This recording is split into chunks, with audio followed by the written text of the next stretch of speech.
Imagine you wake up one day. You go to work, but your chair is empty. Not because you're late. People say AI is coming for your job. But is that actually true? This isn't the first time people feared machines. Then came washing machines. Jobs changed, they didn't vanish.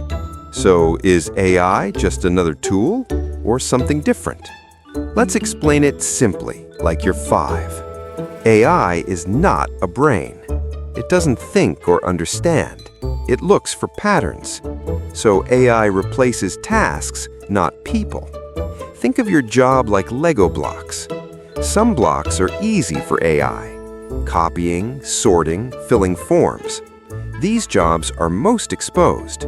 Not because people are bad, because the work is predictable.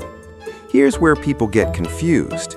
They hear AI replaces everyone, but AI replaces parts of jobs, not the whole thing. Now comes the turning point. One future ignores AI. The other works with it. AI does the boring parts, you do the human parts. Together, your job is safer. So, will AI take your job? Sometimes, yes, if your job is only patterns. But most jobs will reshape. Adaptability matters most. AI replaces work done like a machine. Subscribe for calm explanations.